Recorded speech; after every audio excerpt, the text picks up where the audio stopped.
بالله من الشيطان الرجيم وما كان المؤمنون لينفروا كافة فلولا نفر من كل فرقة منهم طائفة ليتفقهوا في الدين ولينذروا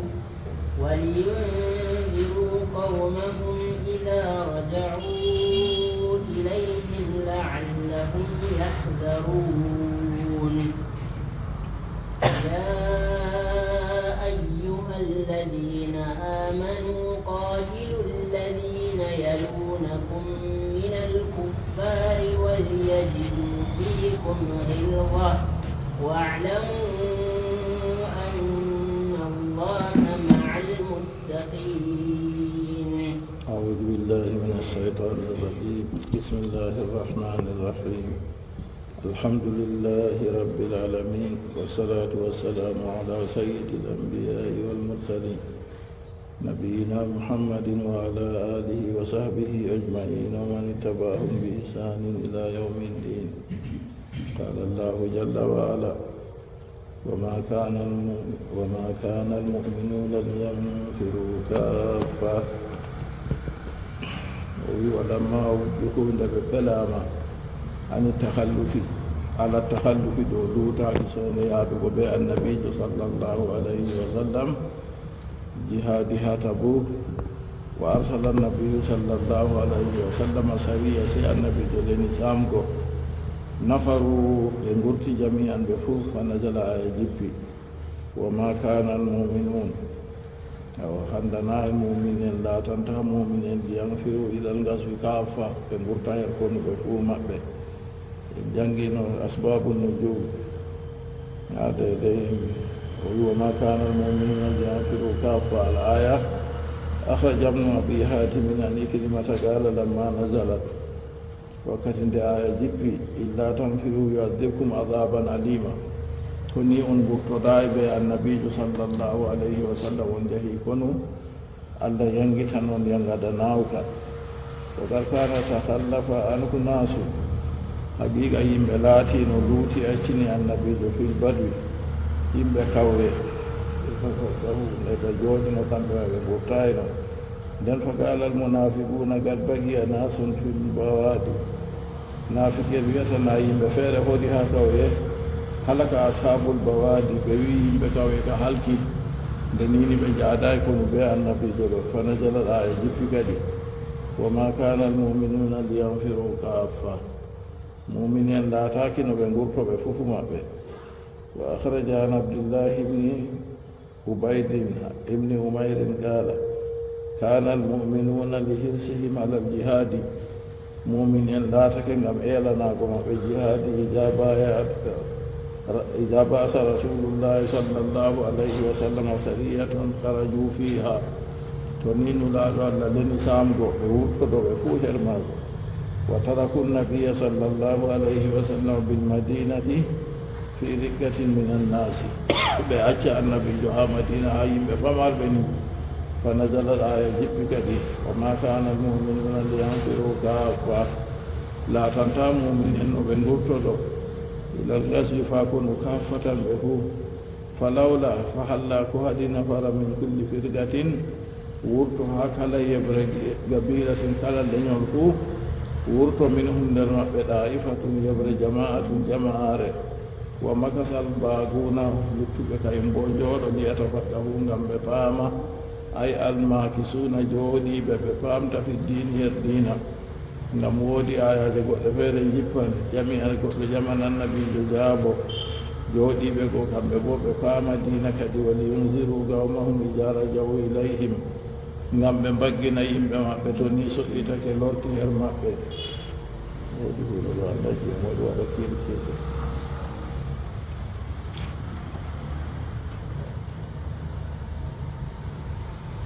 min an gaswi daga kono bitalimi ɓe andinki ɓe ma ta'allamuhu min al ahkami ko ɓe andi ɗum hibgo e kiitaji la'allahu yahdharun ngam ɓe ndeentoy gaballahi e ngada allah بامتثال بمثل أمره أمر الله ونهي هذا الله. قال ابن عباس فهذه مخصوصة بالسرايا. عبد الله بن عباس رضي الله عنه وعن والده ووي آيك كهرتراك بالسرايا بالواسوج يكون جدين لا الله وطاهر مودو والتي قبلها قول يسوع مودو هذا يديتو إلا وطاي قولون بفايلدا إلا تنفروا يعذبكم عذابا أليما تون قرتنا بالنبي جو الله ينجتن من ينقد ناوكا توكا يمن بولاتك كنجو يمنصوص بالسرايا والتي قبلها بالنهي قل كيسو ما كدولاتك ينبهر ترام بهاده yo haade man an tahalluki wahidin luutaago gooto fuu fima ida haraja annabiyu sallllahu alayhi wa sallam to annabijo wurti yo kaya haala mum feere ka bo waddi goɗɗum feere nden o wiya ayuha alladina amanu ya wonon nuɗɗinɓe gatilu alladina yalunakum kabde ɓe ɓen hedduɓe e mon min alkuffari ɓe heferɓe ay al akrabi ɓurɓe waɗago fal akrabi e ɓurɓe waɗago min hum higgo e maɓɓe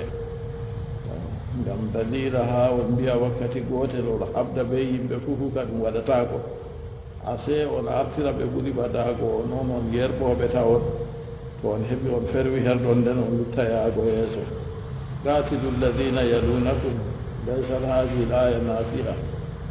aya ka nasai aya wa gatilul mushrikina kaffa habde ɓe heferɓe fuku to aya je gatilul ladina yaluna ɗum ɗon nasai aya kaya eno ɗum wayi umrama ɓe habdugo ɓe ɓadiɓe taw wa huwa kanjum woni an yabda'u bi qitalil akrabi fal akrabi ɓe fuɗɗa ɓe habdugo ɓe ɓurɓe waɗago e ɓurɓe waɗago tawon hatta yasilu ila al abadi nden ha ɓe jotta ha ɓurɓe dayago kadi فبهذا يتمكنون من قتالهم كافة بيدون كدي جونتا كبه كبان به حبوغو به هفربه go fufu kadi to nini be artiri be buri badago nden be keba be jaa ha dayi be to be jaali gonda be tawon li anna kannahum dafatan wahidatan la yutasawwaru ngam habdugo be mabbe bara be silande woore ka e kanju kadi surditaake hakkilo jabata non caddum ha dum wada ولهذا قاتل رسول الله صلى الله عليه وسلم أولا قوما لما جمود نلاد ولا مصلات ولا جمهور ثبتني أرندك وحبد بهم بما قتاون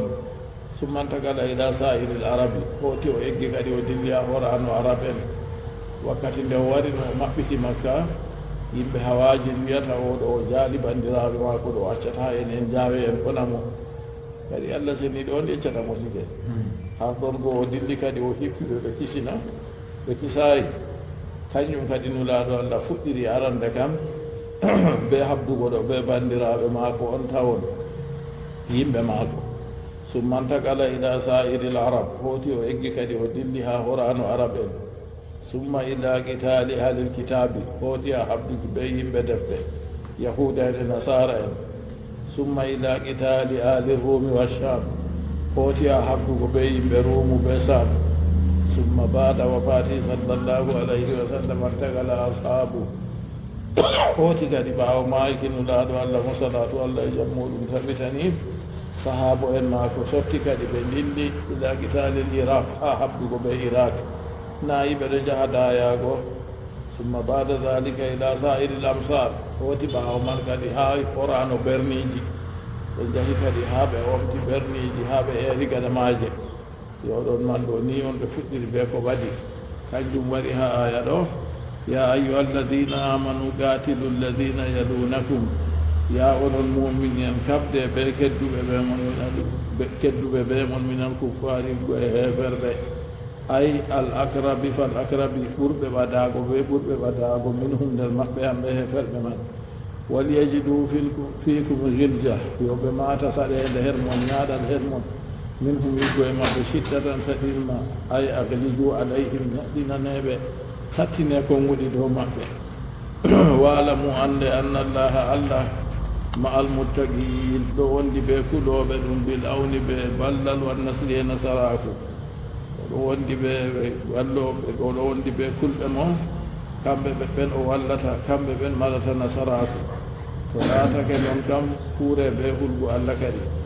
wa'lamu anna allaha ma'al muttaqin fone e boɓande de no o wiiri on huɗɗire bo ɓe gonduɓe e mon kanko tagiɓe ɓe fuu maɓɓe kanko bo hokki jotta kam ordire maako ko ɗum on waɗire bana ni wa ida ma unzilat suratun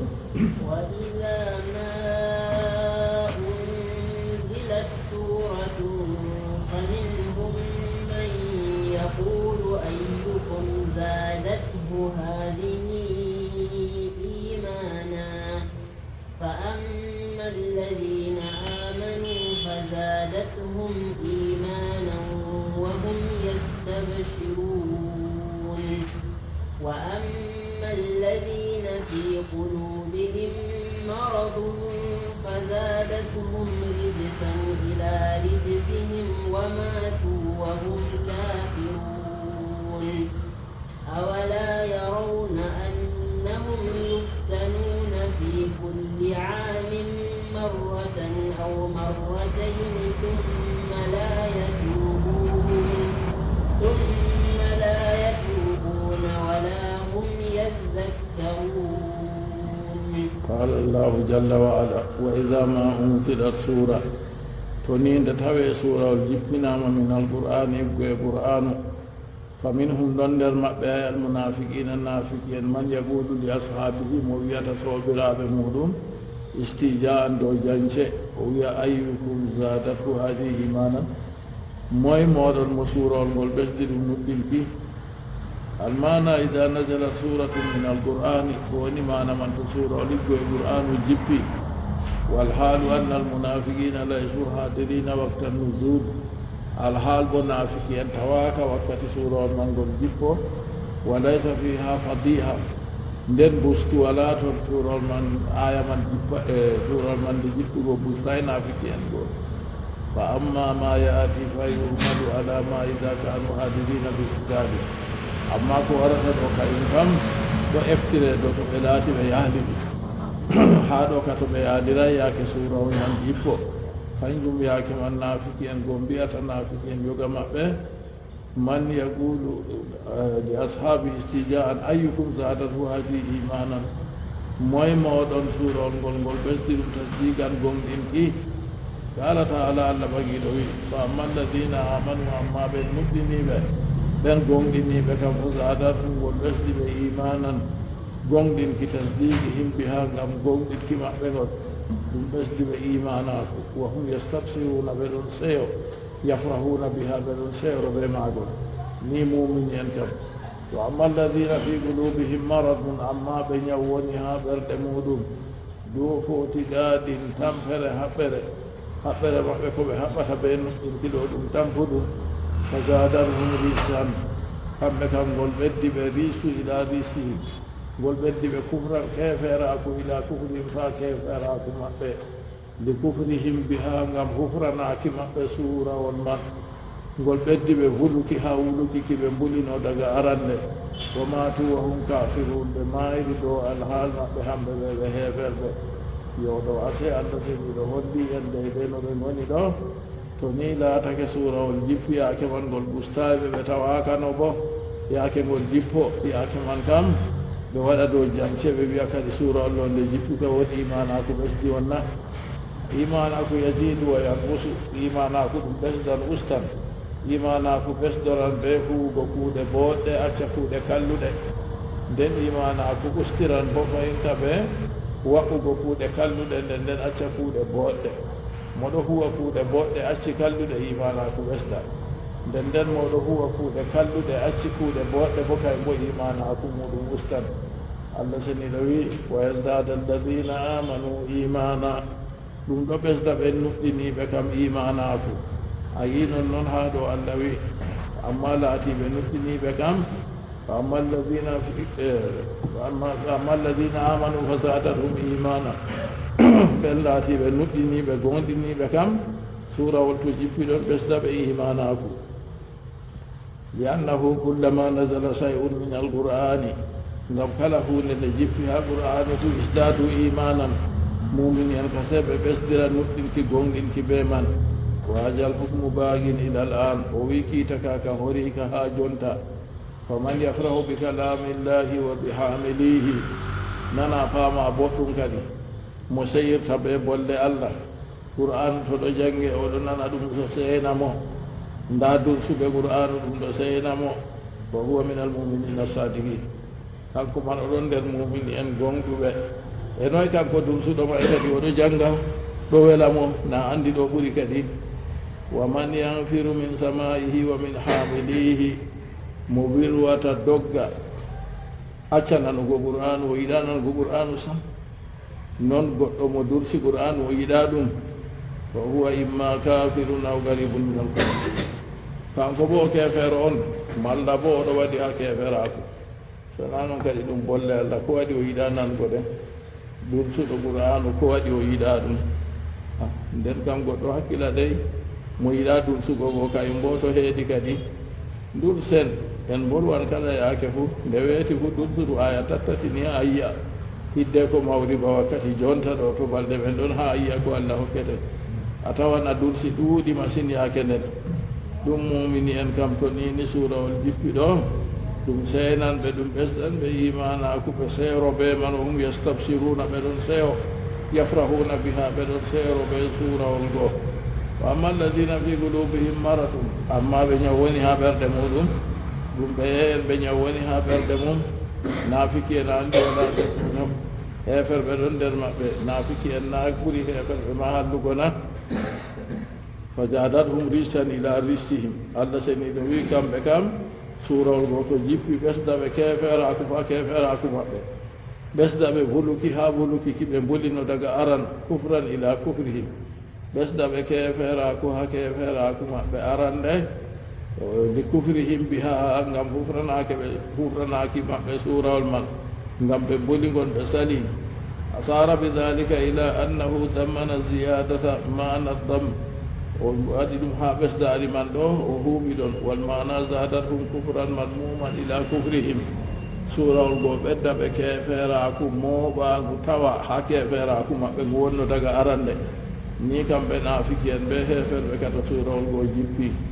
وماتوا وهم كافرون بما يدوا الحال ما بهم بكيفر كم بمبولي بمثالي كون ديناكي وما يكيفر أكو كم يريبونه mo mayri ke fera ko woni duumotoɗo nder yiite o mayri ke fera ko kam dalila ngol ka feere wala ko nini goɗɗo laatake no waadata ɓe maako fu to o mayri ke fera ko kam timmi kadi wala haala do an komo wala tammankomo hunde wonde feere ko tammantamo kam daga o geeto kabda no handitiramo a waawi a waajanmo a ɗelminananmo boliɗe to allah foondimo o jaɓi o silmi yewwa ɗo ka o yisi kadi amma to timmi o mayri ke feere akku kam wala haala kadi allah wi wa matu wa hum kafirun ɓe maayi alhaal maɓɓe ɓe heeferɓe ɓe buliɓe wala yarawna ɓela ɓe andana bilyayi a almunafiquna nafiki en wattayi a wala tarawna ɗo bo ayyuha almuminuna onon mumini en annahum yuftanuna fi kulli amin marratan aw marratayni on gi'atana kamɓe ɓe ɓeɗo pitine malla kamɓe naafiki en man ɓe hoore maɓɓe ɓe gi'atana fitinaji ɗon keɓa ɓe kala hitande fof annahum yuftaluna ɓe ɗon jarri ɓe ɓe fitinaji goɗɗi ɗi ukkata fi kulli amin ha kala hitande fof marratan silande aw marratayni ko ciɗaɗe ɗiɗi ɓirgaɗi ɓe kokkewal amradi e ñawji hokkere to waɗi a yi yimɓeji poddabare mum timmi to yimɓe keɓay ko ñamano waɗata ñawji to nini nangi yimɓe ko laatake ko ñaameɗo noye goɗɗo waɗata be man a yi fitinaji ɗi kanjum en toran kala ke fof allah seniɗo reen en ɓe fitinaji reen en ɓe kokke reen en ɓe ñawji ha lesdi meɗen kala fitinaji ko ɗume en tora allah hisnu en ha nafsuji men wuro men lesdi meɗen ɓe lesɗe ko heddi e men fof to nini woodi ha fitina memi seeɗa kayumman ɗo torraman ka ɗuuɗan kamɓe man yuftanuna ɓeɗo fitina ɗum boɓen wone muɗum feere feere ko ga tafsirowo men wari ha ɗo kam kanko jalaluddini rahimahullah o wolwi ha fitinaji koɓe fitinirte ha kala hitande fof nde woore ko malla nde ɗiɗi man ɗo o wi bilgaadi ɓe kokke yo wal abradi e ñawji hokkere to waɗi ɗum a yi warta dabbaji ko ñaama wala yimɓe ko ñaama wala ha yimɓe aawa aawe muɗum ha puɗa yimɓe heɓa ko ñaama ko wooda to ko ñaame wala kam toye dabare woni kadi sakko ma to goɗɗo laatake ñawɗo to laatake ñawɗo bo ko ñaame man ɗon o foti yango ɗum na to ɗum fitinaji ɓe ɗon ukkine fitina kala hitande fuu kamɓe naafiki en man ɓe gi'ata ɗum na ko malla bo onon mumin en on gi'ata ko heɓata ɓe na summa la yatubuna hoti ɓe tubata bo min nifaaqi ɓiggo e naafikaku maɓɓe hawtade ɓe ɓanni ɓe lortata ɓe acca naafikaku maɓɓe man sam wala hum yadhakkarun ɓe laatata ɓe ɗo ngaajitoro bo ɓe fitinaji ko heɓata ɓe ɗo yetta e juuna ɓe laataki ɓe ɗo ngaajitoro kadi ɓe numale jottaka fitinaji ko heɓata ɓe ɗo kam bela gam sababu naafikaku maɓɓe ɗo ɓe tuubale ɓe gurta ɓe laaɓa ɓe acca naafikaku ha ɓe yiyano allah renirta ɓe ɓe gaɗata allah seniɗo wi wala hum yadhakkarun ɓe laataki ɓe ɗo ngaajitoro be majum bo ayi filul mudari ha hollama ɗum ɗo duumi foro en on no ɓe mbayi ɓe ngaajitorta ɓe man ɗum kadi goɗɗo julɗo muminijo o hakkila kadi ko nini o yi woodi fitinaji heɓimo ɗo se o lorto o numa boɗɗum sahabojo feere wi kanko to nini woodi ko o luuti allah daga ha gikku puccu ma ko o heftata o tawa ɗowtantamo ɓanno o mari haaje se o hefta kadi o ɗaɓɓita ha ko luuti o ko luutiri allah seniɗo nden nden o heɓa oɗon ko o tuuba allah seniɗo hoynanamo derɗiraɓe ɗo sinka filoɓe ɓe mbiyan duuɓe saɗi ribaji wala sogguji ngala siftorele oɗon bo ko on ɗo gaɗa kadi yaake luumo man ɗon no ribaji man ɗon soggu ɗon boɗɗum kam on ɗon no moƴƴatalaka en na on ɗo yiya yimɓe feere ɓindaɓe on ɗo mballita ɗum na on ɗo yiya yaake feere ko a yaaliri ha pellel soodugo lekki aɗo fototira be mo wala ko soodira lekki a jaɓa ɗerol ma a sooda hokka ɗum na aɗon numa goɗɗo feere jonta kam lottijo nayejo tampuɗo dow may ñawɗo be iyalu bo fahinta aɗon numa iri oɗo yaake luumo ɗo hoyi kam a heɓa ko buhuwel a yaranamo malla bo ko sawdu seede seɗɗa a yaranamo na waɗu noon le ha yiya no allah seniɗo barkiɗinte a tawa yaake billaji heɓata yimɓe fuu billa go wonata yo kanjum kadi se goɗɗo siftora to woodi masibo o yi wangi ɗo se yawango do'a be julde do'a be julde do'a be sadaka mbiyanmi do'a be sadaka kuje ɗiɗi ɗo kanjum on lornata masiboji to ni wari bi adamajo taska laara wa ma rabbuka bi zallamin lil abid jawmirawo ma na o toñowo maccuɓe maako sakkoyo o nangira goɗɗo be ko luuti masibo walaw yuakhiju llahu nnasa bima kasabu ma taraka alayha min dabba to ni allah nangiranno yimɓe be ko ɓe faggiti o accatano duɓojum dow leddi ɗo yimɓe fuu da kalkiɗino wama asabakum min musibatin fa bima kasabat aydikum ko wapi o ɗiggo e masibo fuu ɓe ko juuɗe moɗon faggiti yimɓeji giya saɗirmaji heɓata ɗum ɗo fuu kayum tokki lawol gongol feere ngol allah yerdaki on allah seniɗo waɗi ɗon go ha ɓe ngaajitoro kadi onde laatake naafiki en ngaajitorta onon mumini en kan ngaajitorele ɓeɗeɗe ko heɓi on kamɓe kam summa la yatubuna naafiki en ɓe tuubata wala hum yadhakkaruna ɓe laataki bo ɓe ɗo ngaajitoro yetta e juuna ɓe ɗo ngaajitoro be kokke e ñawji ko heɓata ɓe ha kala hitande fuu enen bo non noon na ka enen ka se en habda kadi en siftora enen ka en ngaajitoro be majum en tora allah seniɗo denal mum on taskiti hitande gona allah seniɗo wari yoftini yimɓe ñaw kuunade a yiyata ɓe gite mum ma sakli yimɓeji jam e dabare fuu ɗum hin waɗa juulurde maɓɓama luuɓe maɓɓama toye toye jahale taƴi ɗum wartini yimɓe fitina ka yimɓe mbawata yimɓe fuu ɓe sakli non noon yimɓeji ɗon no haɗano wayo ta rewɓe waɗa hijab ta noye noye dotti en fuu warti be sabakkaje kadi ɗum ɗo ɗon allah seniɗo holli yimɓe bawɗe mum katto jam hakkilo kana se waajitoro numani useni allah fo e ɗumin irin hunde ko henno hitande goo katande waɗa nden kam ɓe noyi se ɗum ɗuɗɗina do'aje ɓe sadakaji allah seniɗo duñcana en kala ko haddi fuu allah on wi en dey ɓeɗo naafiki en ɗo nda fitinaji ɗo heɓa ɓe kala hitande fuu tafsir o men wi ɓe ñaw non noon ɓe kokke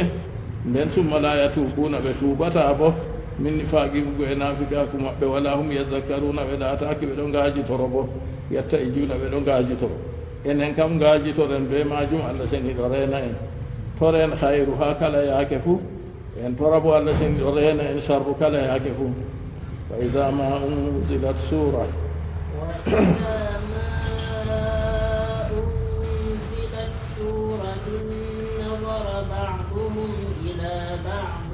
هل يراكم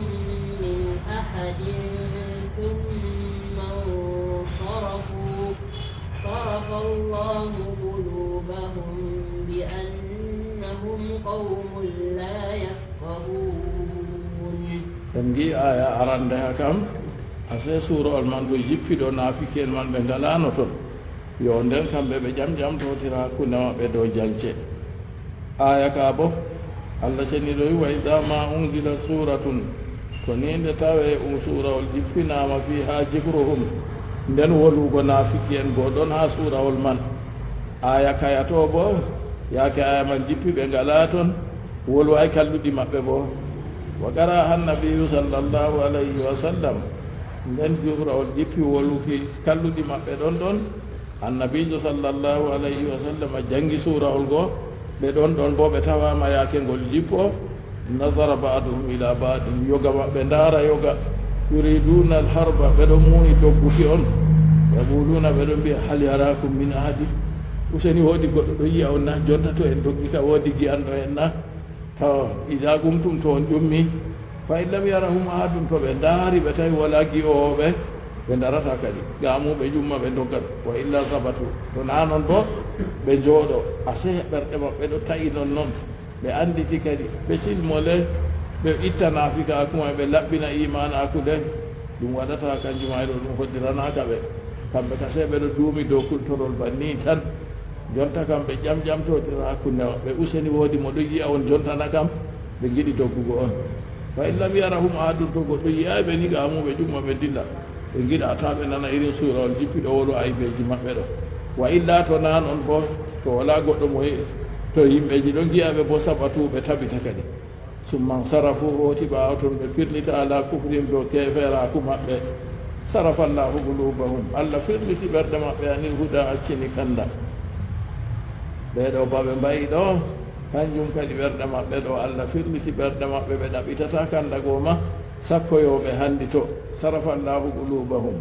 Allah on firliti ɓerɗe maɓɓe anil huda accini kanda ko waɗi kadi bi annahum qawmun la yafqahun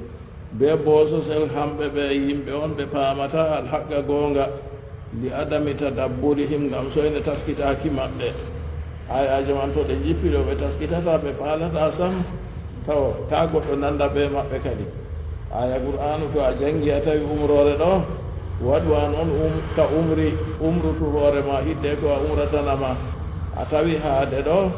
waɗu dowma an on ka haɗi haata be hoore ma taw hidde ko haɗatanama laatoɗa ni min be ma fu en laata en taskitoran ɓe be ko Allah seniɗo wi amma to tawi aya wiya ɗo kana yimɓe kasi ha yimɓe daga jamanu ɓoyma on ka waɗi ase bannina boliɗe Allah seniɗo suftata jamanu ɗe boliɗe Allah seniɗo suftata leñol ka jawol boliɗe Allah seniɗo suftata wakkati ka jaahi boliɗe Allah seniɗo suftata jamanuru ni kaja qur'anu reka ko won ha maare kam ali itibaru bi umumin laftila bi khususil asbab ko taskititte ha qur'anu kam huuɓugo lafajuji maare na ɓe o hertirgo sababuji sababu ko waɗi aya jippi ka sababu ɗum waɗi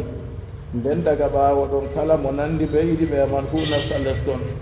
to ha pellel boɗɗum to kalluɗum ni on ko laati annda ɗum ha qur'anu kanjum waɗi yo janngowo qur'anu ɓe taskitago faama ɗo ɓuran janngowo nde non noon sala non noon famata ko nde wiyata yo nga taskita ɗo kayum kam yaake nden hutiniran be man a yiɓeya kam man sarafu ala kufrihim ɓe pirliti ɓe dilli ɗo keferaku maɓɓe ɓe paalay sam sarafallahu qulubahum Allah ko firliti ɓerɗe maɓɓe anil huda accini kanda bi annahum ɓe bososel hamɓe ɓe qawmun la yafqahuna ɗum yimɓe on ɓe paamata alhaqqa goonga ko waɗi ɓe paamata goonga man bo bi adami tadabburim ngam soyne taskitaki maɓɓe لقد جاءكم رسول من أنفسكم عزيز عليه ما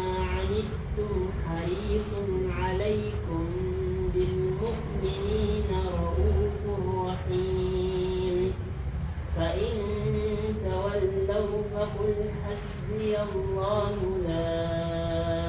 إله إلا هو عليه توكلت وهو رب العرش العظيم. قال جل وعلا لقد جاءكم رسول من أنفسكم رسول نلاɗo min anfusikum mo iggo e nafsuji moɗon ay minkum mo iggo e moɗon lagad jaakum haqiqa warani on ɓe mbilamol ɗo ɗum watti alil gasami ballidanagol hunayre ɓen kamana man ɗume ɓe wi mbiya wa izzati wa jalali gad jaakum rasulun min anfusikum allah hunorake ɓe teddungal mum ɓe mangu muɗum haqiqa nulaɗo warani on mo iggo e nafsuji moɗon ay minkum mo iggo e moɗon to on ɓiɓɓe adama wi adama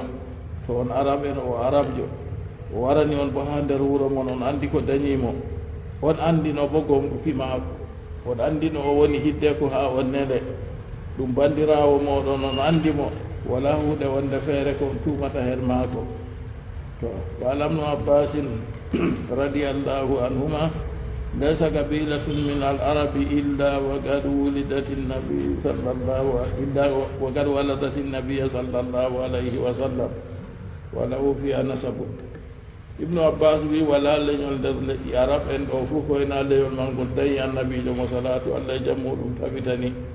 bana noy o wi annabijo woodi leñol ha leƴƴi arab en man fof a hawta banni kañum kadi allah seni wi laqad jaakum rasulun min anfusikum haqiqa wallahi nulaɗo warani on mo iggo e nafsuji moɗon ay minkum mo iggo e moɗon muhammadun sallallahu alayhi wa sallam muhammad mo salatu allah jammu ɗum tabitani azizun sadidun caatuɗum alayhi dow maako ma anittum ko torrata on ay anatakum torra moɗon ay mashaqqatukum saɗirma mon walliga hukum e fottuki mon almakruha gañaɗum hay kanjum man ɗo ɗum ɗo mettamo masine o yiɗa o yiɗi ni on koyɗum ni on fotta ɓe koyɗum on nuɗɗina imanaku moɗon wooɗa ni on annabijo muhammad sallallahu alayhi wa sallam o yiɗi to har ɗon ɗo wi min anfusikum ɗo wal mana jaakum rasulullahi min ashrafikum o wi an kusuɗo konngol man o wi nulaɗo allah warani on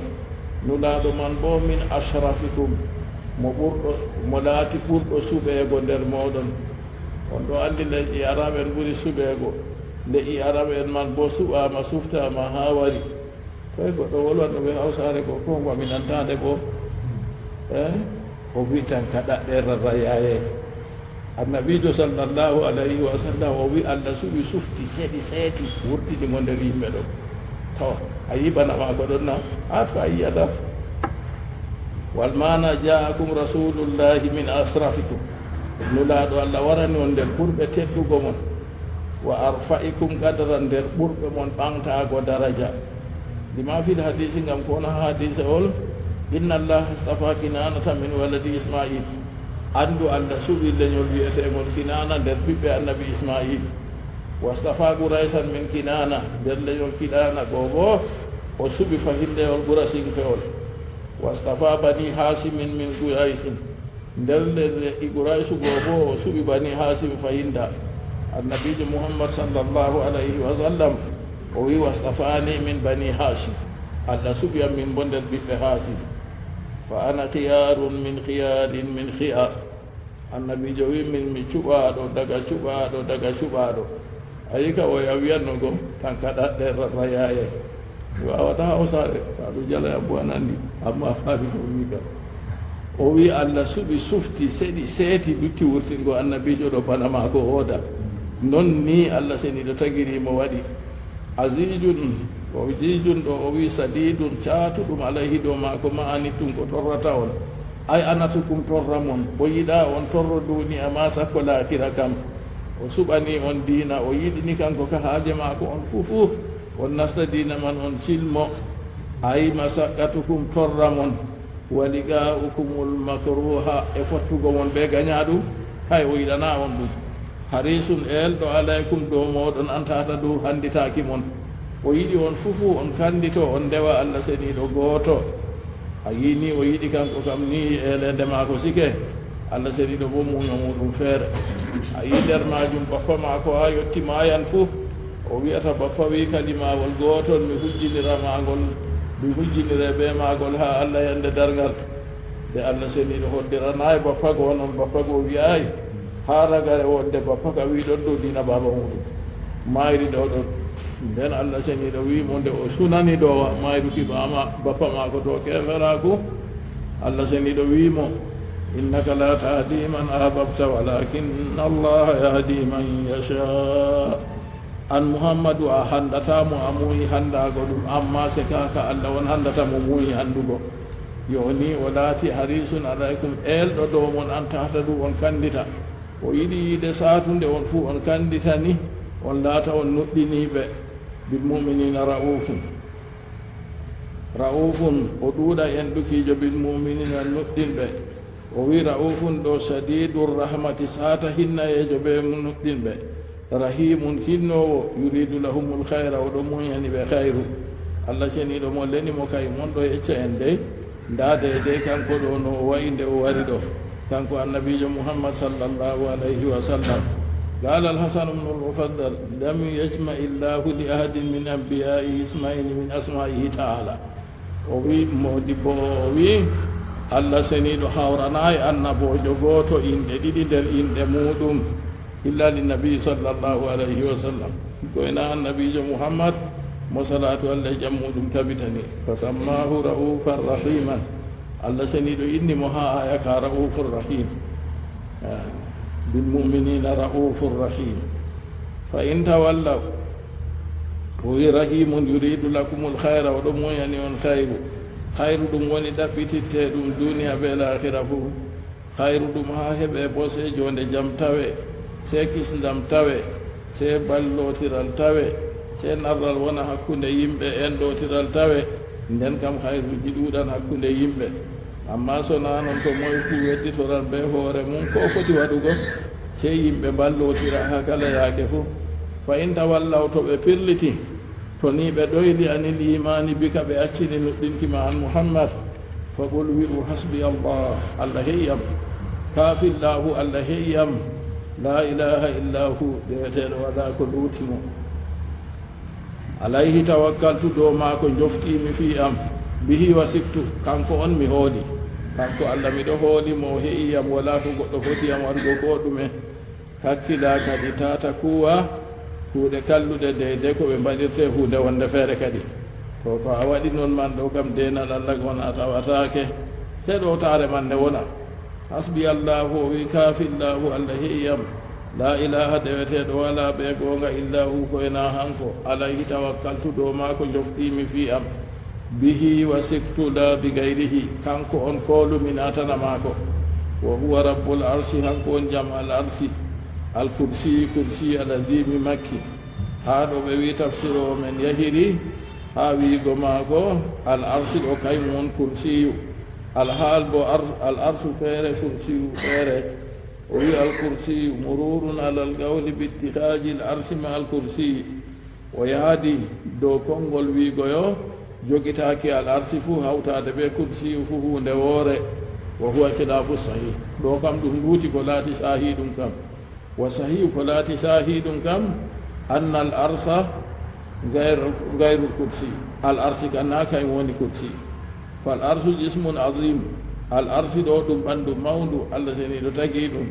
محيط بجميع المخلوقات كايم كفيلي تاكي موبغال تاكي فوجي فوفو ngam mawnu ki mudum Allah seni tagiri dum wal kursiyu agallu minhu amma kursiyu ka yottay arsu to dum la take dum kuje go feere feereje tafsir o wi jalaluddin rahimahullah o wi wa huwa rabbul arsi jawmirawo mo mi wi deweteɗo wala ko luuti ɗum mo koolimi kanko woni jama al arsi al kursi o wi al azimi makki to a wi al azimi ɗo yaake nden ɗum tafsiri ɗum wolwi haala al arsi ɗo al arsi ma kanki woni al azimi makki to a masiri les al arsi al azimi to a wi al arsi al azimu bo lorta dow rabbugo kadi jawmu al arsi kanko woni mawɗo hassahu bidicri allah seni ɗo hertori al arsi ɓe innuki haa ɗo li annahu adamul mahlugati ngam kañum ɓuri mawnugo nder tageefoji fuu wa rawa alhakimu findi fi lmustadraki an ubay ibni kabin رضي الله عنه قال آخر آية نزلت ويرقل آية جبك لقد جاءكم رسول إلى آخر السورة وي آية كان كوني رقل جبك دم موي دم أبي بن كعب توني on o wi'ata deyde ko hakim filli hadise wol ɗum caahi ɗum do noon man kadi na ɓe wi dow konngol wiigo noon ɗo kam ɗum sa hay ha wiigo kanka o noon ragare aya jippuki kam o wi muradul jinsi o wi muñugo ɗo kam ha jinsu mofgal aya ka banni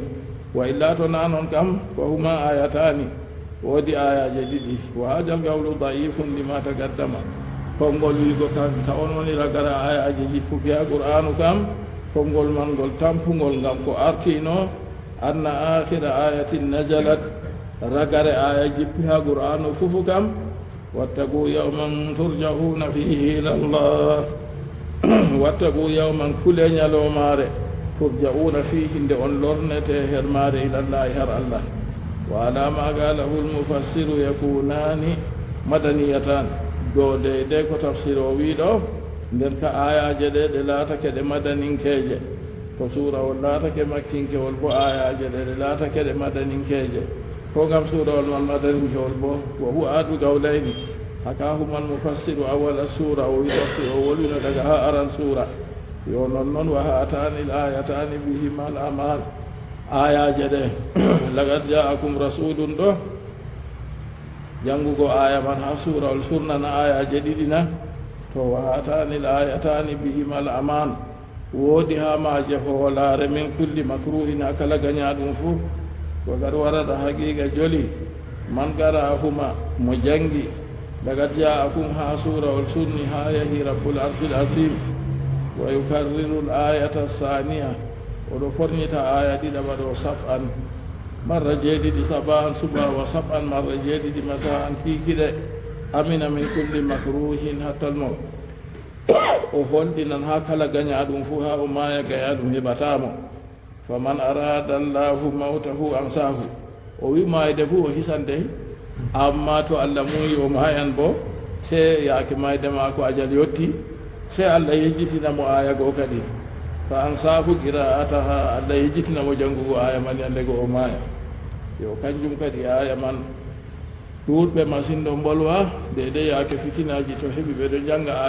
aya man ɗo ayaje man ɗiɗi ɗo allah ɗo hisna ɓe daga fuɗɗani lagad ja'akum rasulun min anfusikum azizun alayhi ma anittum harisun alaykum bilmuminina raufur rahim fa in tawallaw faqul hasbiya allahu la ilaha illa hu alayhi tawakkaltu wa huwa rabbul arshil azim to a yi fitina ɗon ha laawol ko toye ko janngaka a jannga wor goɗɗo feere wi a jannga ɗum marra sappo to ɗon man ɗo to a janngi banni allah renete heɓe imana ko tawe kadi bismillah bismillahi rrahmani rrahim alif lam ra tilka ayatul kitabil hakim akana linnasi ajaban an awhayna ila rajulin minhum an anzir الناس وبشر الذين آمنوا أن لهم قدم صدق عند ربهم قال الكافرون إن هذا لساحر مبين. قال جلال الدين رحمه الله بسم الله الرحمن الرحيم بسم الله مفقر بإن الله الرحمن هو بهن يجوار دنيا الرحيم هيرهن يجوار الآخرة بسم الله بيول لك بمدو جنجتي بيد ميجوم لو جنجتي بفيل مادنا كوفيل الأمر بسم الله بدأت ببسم الله نفو أبتدئ ببسم الله مفقر بإن الله كوم رفقر بإن الله ɗum ɗiɗi fuɗeede ko moƴƴiɓe tafsiroɓe mbi nden suurawol man makkiyatun makkinkewol illa ko luuti fa in kunta fi sakkin al ayatayn ha jara ayaje ɗiɗi awi salasi ko ayaje tati aw malla bo wa minhum man yuminu bihi al aya ha jara aya yo ɗen kam kanje na makkinkeje nden kam madaninkeje kadi suurawol biyetengol makkinkewol kangol jippi daga annabijo sallllahu alayhi wa sallam feray hooti madina bawigo to waɗino ko o yahi ha madina on nden ngol jippi fu to e gayno ɗo kangol wiye makkinkewol yo madaninkewol bo ɓaawo ɗon ko o yahi ha makka on ngol jippi fu ɗon bo ɓaawo howtugo maako madina kangol wiyete madaninkewol nden suuraji man ɗi laati ɗi anndaɗi kadi be limgal maji ha yimɓe annduɓe qur'anu suuraji limgal ni ka ja makkinkeji ni ka ja bo madaninkeji goɗɗi bo ɓe wi forñiti jippugo mum makkinkeji be madaninkeji man o nden suurol man ngol ɗo mari mi'atun wa tis'un aw asu ayatin ngol ɗo mari ayaje temerre ɗo kamɓe luuray ɗon kadi ayaje temerre be jeenayna ko ayaje temerre be sappo to ni ɗo bo ha limtoɓe ayaje goo ha wari en andi ayaje man ɗo e ɗon no janga qur'anu ko artino qur'anu man ɗo nde toɓɓatake nde masatake ayaje man fu windatake wala no amma ɓe ɗo andi ayaje goo kadi nden woodi goɗɗo feere warino ɓaawo ɗon ɓe mbi kala to waɗi kuugal kallugal pantugal fu o wara waɗa kuugal boongal kadi bo ha yimɓe yejjita ɗum biyeteɗo Hajjaju ibn Yusufu Sakafi ha nder kuuɗe maako boɗɗe o waɗi man ɗo o janngowo qur'anu o jannginowo qur'anu o annduɗo nde o gonijo o mofti annduɓe qur'anu man o wari ɓe wi lebbi nayi ɓe jooɗi ɓen goo ɓe jannga qur'anu man ɓe binda nde ɓe toɓɓa ɓe maasa ɓe toɓɓa ayaje ɓe toɓɓa parɗe ɓe toɓɓa suunoje ɓe toɓɓa rubuuje ɓe toɓɓa kispeje ɗum fu majum ɓe ngaɗi banni ɗo wurore maako ɓe timtuki maako bo o annduɗo bo yo ɗon man ɗo ɓiɓɓe adama se Allah seni ɗo anndi no takri ɗum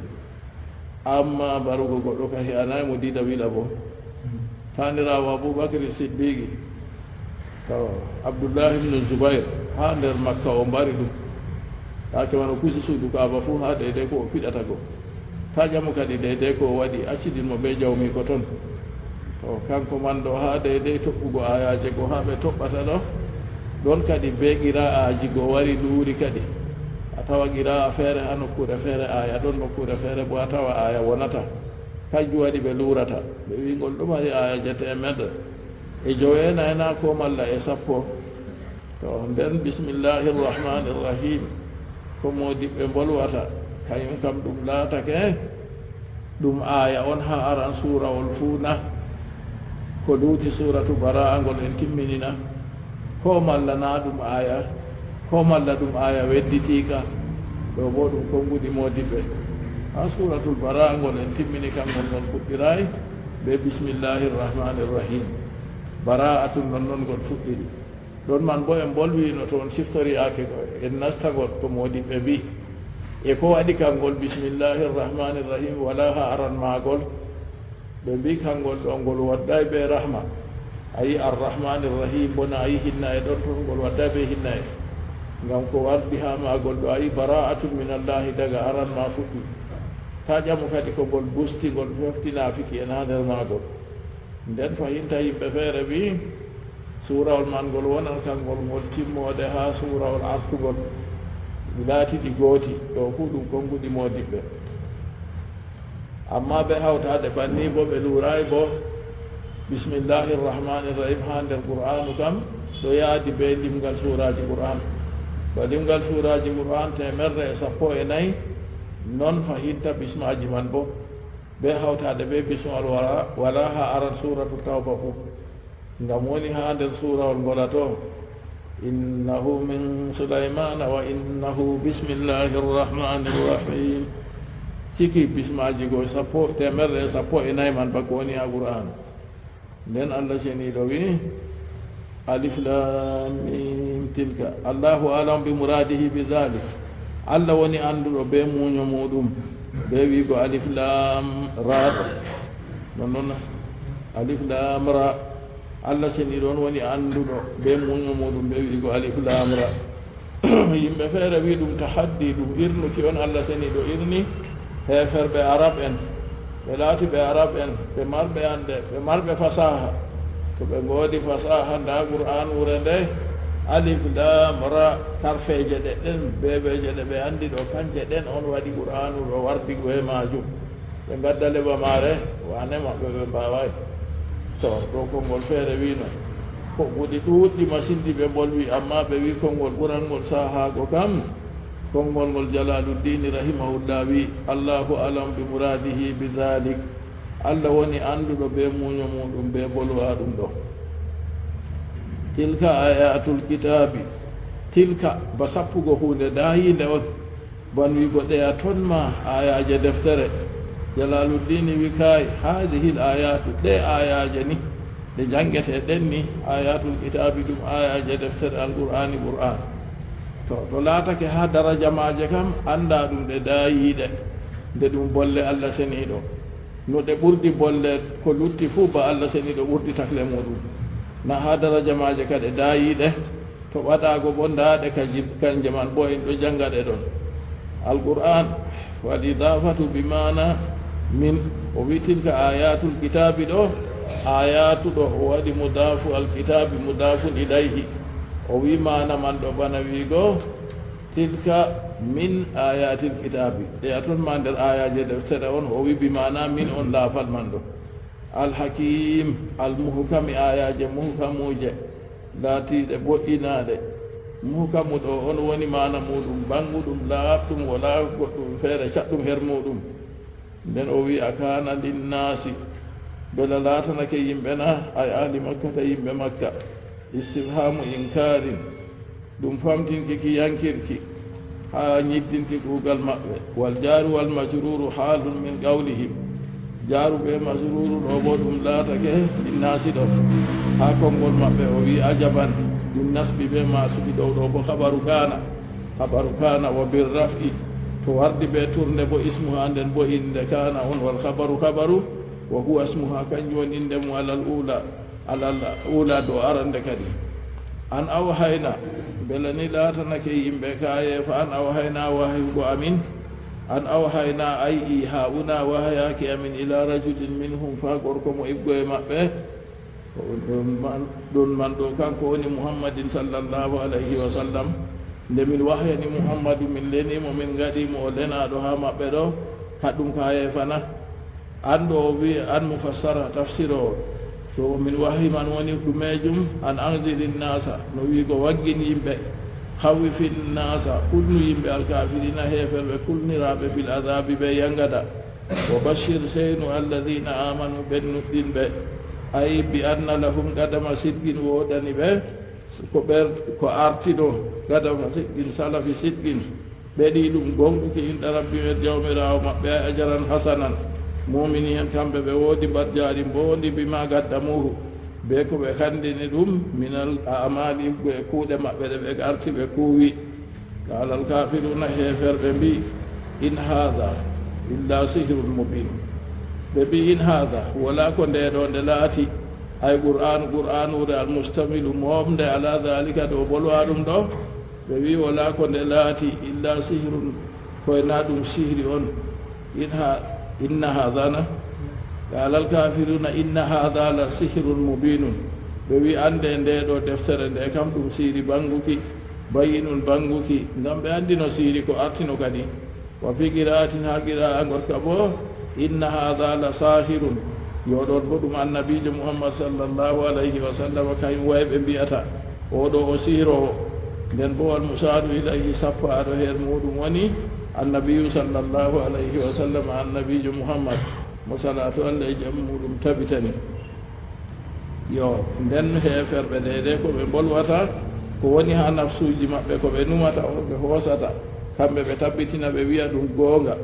goonga kana yadata ɓe numo maɓɓe goonga bo ɗon ha deyde nokkure ka woni kamɓe man kamɓe ɗo taynori ɗo banni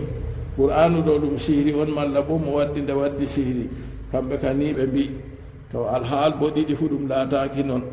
nden fahinta ɓe yankiri fahinta ha deyde lenuki annabijo muhammad sallllahu alayhi wa sallam her maɓɓe inna rabbakum llahu alladi khalaqa alsamawati wal arda inna rabbakum llahu الذي خلق السماوات والأرض في 6 أيام ثم استوى على العرش يدبر الأمر ما من شفيع إلا من بعد إذنه ذلكم الله ربكم فاعبدوه أفلا تذكرون إليه سورة ولينا منو بسم الله الرحمن الرحيم سورة يونس سورة يونس كوادي ولينا سورة يونس من سميت بذلك لذكر اسمه فيها نقولوا إن يونس عند سورة المن وقصته بقصة يونس عند سورة المن وقد جرت عادة الله بتسمية السور ببعض أجزائها بتسمية السورة بقري هذا يدين أن سنين ودري بإنه في سورة الفبة يوكا كبه مودم enen fu ko be fulfulde en innata ɗo de kalimaji man on en kosata ko suura on man wardi ɗon en hosata en innira be majum ayi en alif lam mim allahu ɗo en mbi mim allah suratul bagara en mbi bagara non noon ɗo fu be de ko wari ha nder magol yo kanju innirama noon bo ha o wi makkiya ɗo bo o wiɗi no juuɗi ha qabla al hijra ngam suurawol man dippi daga yeeso hijra on to ɗon man ɗo laatake de taɓiti ɗum annda ɗum bande de ko en wolwino ko arti ha de o wi wa in kunta fi shakkin to tammi wargude nasalullah salamata wal afiya ha de inna rabbakumullahu alladhi khalaqa samawati allahumma asma abidatana fil umuri kulliha waj'alna min اللهم اجعلنا مع الذين يسمعون القول فيتبعون احسنه